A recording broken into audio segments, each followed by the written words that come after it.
There's a famous legend about Milan's Arch of Peace that the chariot on top once faced France until the Austrians supposedly rotated the entire sculpture to turn its back on Paris as a political insult. But is that really what happened? Or just a great story that survived too long? I'm the Guide Insider.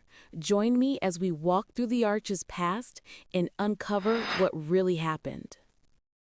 At the time of ancient Rome, triumphal arches were built to celebrate military victories and to remind future generations of an emperor's achievements. Milan's Arch of Peace was conceived in exactly the same spirit. When Napoleon created the Kingdom of Italy in 1805 and made Milan its capital, his stepson, Eugene de Beauharnais, was appointed Napoleon's representative. To welcome Eugene and his new wife, Augusta of Bavaria, on their first visit to the city, Milan erected a temporary triumphal arch, an elegant structure of wood, plaster, and canvas along what is now Corso Venezia. The arch drew enough attention that the city soon decided to replace it with a permanent monument. Architect Luigi Cagnola was commissioned to design a new marble arch in Piazza d'Armi, near the Sforza Castle. But this time, the monument would commemorate the French victory over the Prussians at the Battle of Jena.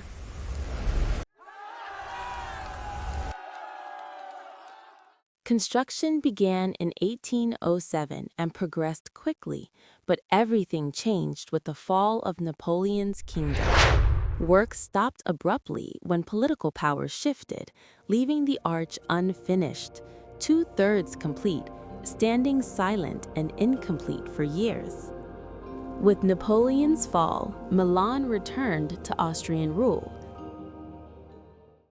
And then, in 1826, Emperor Francis I revived the project, rededicating the monument to the peace among European nations achieved at the 1815 Congress of Vienna. The arch was finally completed in 1838. The bronze monument on top of the arch was installed in 1837. The sculpture shows the goddess of peace entering Milan in a chariot drawn by 6 horses, welcomed by 4 winged victories offering laurel wreaths and palm branches. This is the Sestiga, the bronze chariot at the heart of the legend. The story goes that the Austrians flipped it 180 degrees to force the horses to turn their backs on Paris, a final insult to Napoleon. But the dates tell a different story. Look at the timeline. Napoleon's kingdom fell way back in 1814.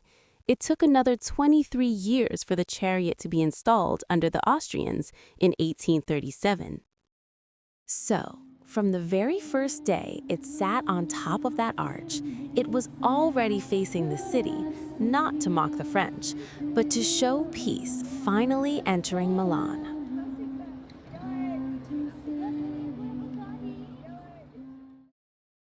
And once you look past the legend of the chariot, the arch itself tells an even richer story. The entire structure is built from Baveno granite in a rigorous neoclassical style.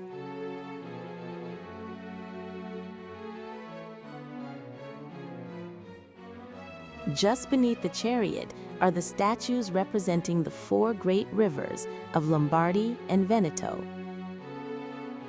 Adige, Tagliamento, Po, and Ticino.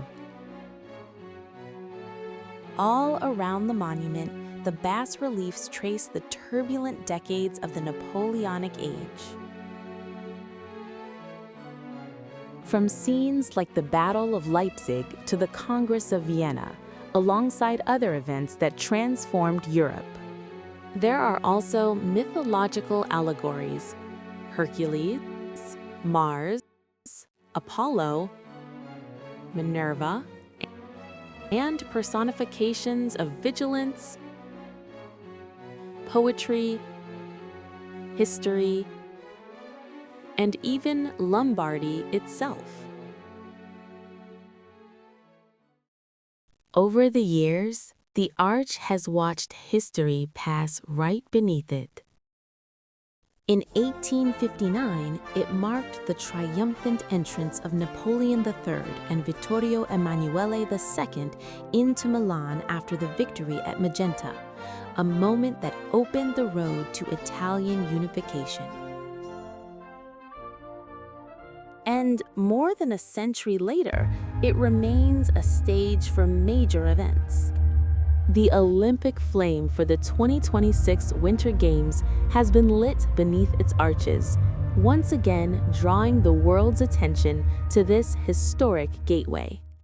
And when you stand here today, you feel that energy at the heart of one of Milan's most vibrant corners, where cafes buzz, people gather, and Parco Sempione opens up just behind it.